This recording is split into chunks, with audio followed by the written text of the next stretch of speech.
My 29F husband, 31 meters, is considering divorcing me because of my mental health. My 29F husband, 31 meters, is considering breaking up with me because of my mental health. I've always had an anxiety disorder even before we met and got married. We have been together for 8 years. Married for 2 of those. Last year my anxiety got really bad and I have developed a phobia of traveling. Planes as well as fear of being trapped abroad. After a couple of bad experiences.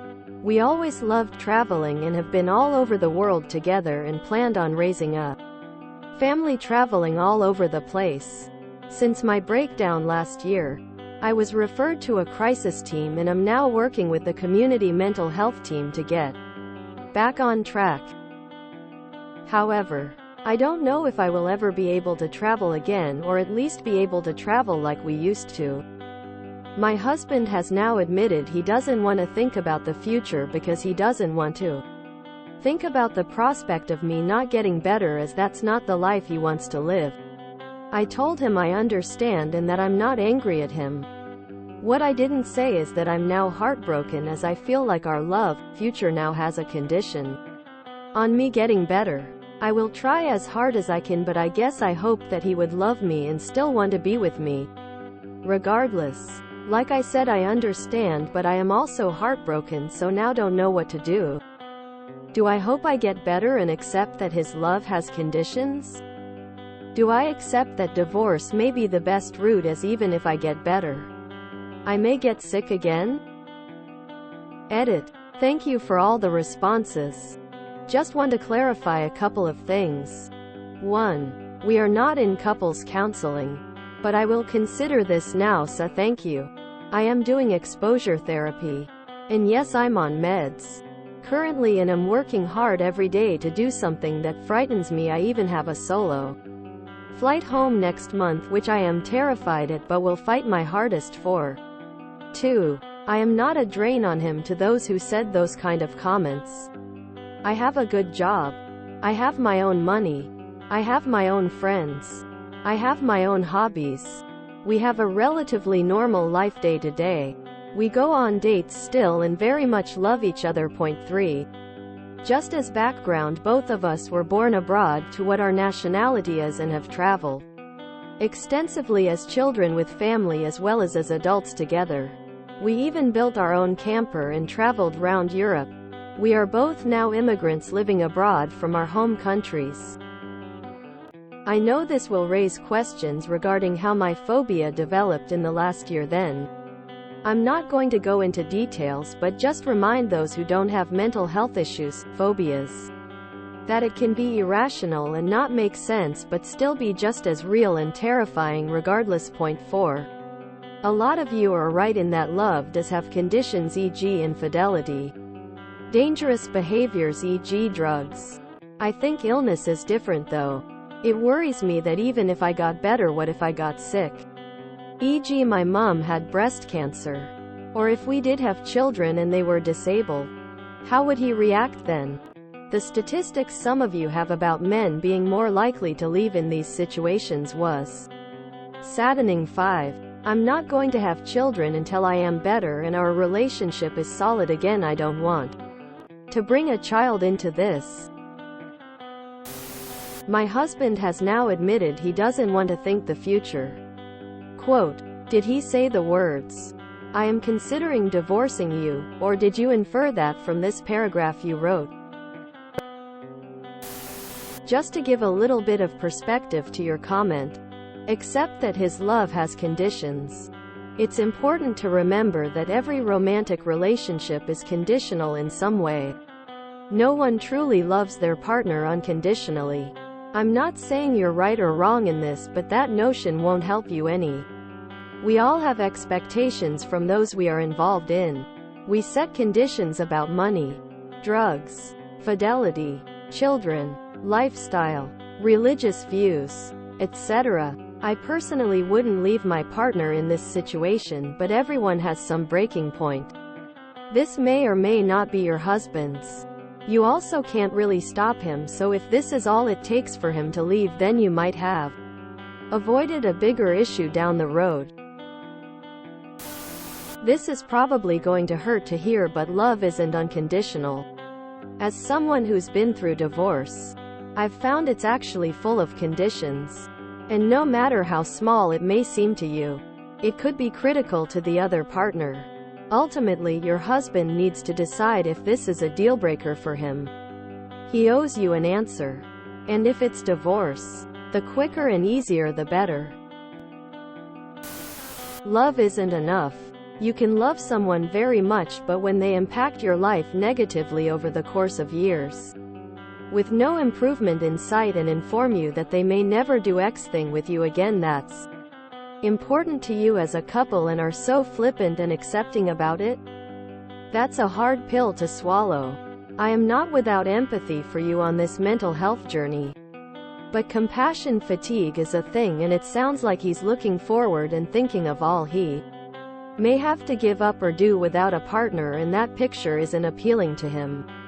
I don't think that most younger people think too much about the "till death do us part" section of vows and what that really means. Your mental illness is an illness not unlike cancer or lupus or whatever, and it impacts your ability at this time to participate in life the way he'd like to see you, and probably how you'd like to see yourself. I don't think his love has conditions per se. I think he just doesn't want to have to live life in the bubble that's created by your phobias. I hope you're able to get well soon. Hang in there. A year into marriage, my husband had a mental breakdown and spent some time in a hospital. He always had undiagnosed anxiety, but work stress, COVID, etc. just sent him over the edge. After he was released from the hospital, I'm not going to lie, it was an extremely difficult year for us both. I honestly didn't know a number of times if we would make it. He was so vibrant and full of life before, and everything completed changed. Sometimes I would leave the house and just cry because I was so exhausted, broken and terrified for the future. There were many times I couldn't think of the future because it was too gut-wrenching to think it could all be gone. We did make it, however, and a lot of that is due to his progress and his working through things. He has done some really great work with his psychiatrist, and I am so proud of him. Don't give up yet, but just know that it's a scary time for your partner as well. He's dealing with it the best way he knows how to. There is hope. Being held hostage in any way by someone else's anxiety is a suffocating experience that breeds resentment. You don't just love through it.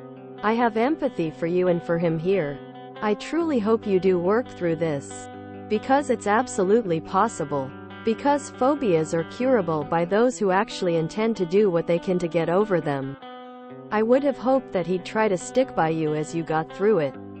But I also know a fair share of people with anxiety that just let anxiety wreck them instead of fighting through the tougher parts of their disorder. And I can't blame anyone for not wanting to stick around when that's a likely scenario. You saying you don't know if you'll be able to travel again makes me doubt that he thought you would get better. What you do here is not just hope that you get better. You do the exposure therapy and other techniques that get people through this, and you get better. For you, if you happen to link up with him again after you've gotten better, that's a bonus. But the person you need to focus on now is you. His love didn't have conditions, people have limits. Honestly, I think his honesty is a good thing. We always loved traveling and have been all over the world together and planned on raising a family traveling all over the place. Things have changed from what he thought and what was planned. If he stays with you and you don't get better, it could just lead to resentment. That's not the life he wants to live. This is really important. It might be different if you were both older. But he's too young to be restricted like this, with something that's very important to him. All romantic love has conditions. If you think you can fall into a comfortable rut and great catches are going to happily accept whatever your current condition is, you are unfortunately wrong. Good news is that there are men out there who aren't into traveling. And maybe that's the eventual solution for you. Of course you could go all out on addressing your problem and improving. But if you are fundamentally low energy or depressed, that's going to be a real challenge for you. It's truly a tough situation you are in. And I feel for you. But your current situation and a man who is all about that traveling lifestyle. There is no way this can work out. Just to clarify, it may sound like a stupid question, but him traveling without you is out of the question? I completely agree that love is not always enough. Your partner signed up to have a certain kind of life with you. You're saying you may not be able to give him the life he wants or that was promised. It doesn't make his love conditional. It means you are no longer the person he wants to spend his life with because you can't offer him the life he wanted. People love people based on the hopes and dreams they have with them. I'm sorry for your mental health issues. I hope you get better, but the reality is that you may never get better. Whatever that means, you're going to have to be at peace with that. It sounds like your husband signed up for a life of adventure. It's not that his life has conditions. Your goals and dreams aligned. That's why y'all got together. He wouldn't have dated you otherwise. You no longer align and may never again. I'm sure he's hurting too, but to ask him to give his dreams up and the life he wants because of your mental condition isn't fair. I also have anxiety and fears, but I had them before I met my husband and he knew my limitations. It sucks for us. But we can't be selfish and want others to lose their dream because we can no longer do them. I'm sorry you've ended up in this position. My wife and I had similar plans in life, but things got in the way of our travels and we didn't do it nearly as much as we wanted to. All I can say, my experience is that while the journey wasn't what I hoped, having a companion with me still made it special. John Lennon said, "Life is what happens to you while you're busy making other plans." If he decides it's too much, he will, and there isn't anything you can do about that other than work at getting better. Just don't push him away thinking he doesn't really want to be with you. Make the time you have together as special as possible. I've traveled and I've loved, and love is way more important than travel. Good luck. This approach to recovery makes me sad. We see ourselves as our disorders. I remember being taught to get in a plane and fly because I was afraid. So I did. And it was scary. But I learned new techniques and recovered. Recovery has been my life's work. I believe you can recover from anything. Do not see yourself as so broken. Do research on how to heal. I see so many younger people identifying from their mental illness like it is all they are. And frankly, I would not want to be seen incapable because I have anxiety. I do. But I have learned to manage it over time because I have taken risks. My abilities have gotten greater. I can do anything I want. Seek recovery. As far as your husband, he wants a life he wants. I am afraid you have no control over what he does. As someone who is going through the same thing as your husband, I sympathize with both of you, but relate to him. I would be lying if I haven't thought the same as your husband. Sometimes love isn't enough. I choose to support my wife, but it takes a toll. She is unable to work. Money is tight. I can't live my life the way I pictured it. And she is incapable of financially supporting me, us. And because of her mental health, she can't emotionally support me. A lot of the relationship is on me. My only advice is the same I give my wife. Focus on you. To better yourself. Day in and day out. Don't worry about him. If you tried it, it can put your mental health in decline. Just try your best. Get all the help you can. And hope that one day you can be there to support your husband and be equals in the relationship. Once again, are you doing everything possible to address your mental health? If so, I hope he sees that and takes your efforts into account. If no, then you have some serious soul searching to do. Unconditional love doesn't exist. Everyone has their limits, and your husband reached his. All love has conditions. His is that you get your mental health under control. I have some friends that are going through this now. One person has depression that makes them a poor partner. Not maintaining the household close to 50-50. Not able to give support to their partner when their partner needs it.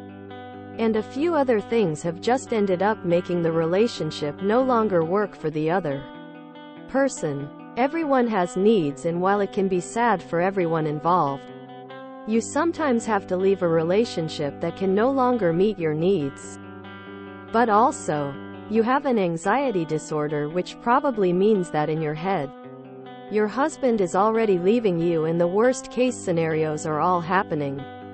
But that's not necessarily what is happening here. It sounds like he wants you to get better so you can have a life together that meets both your needs.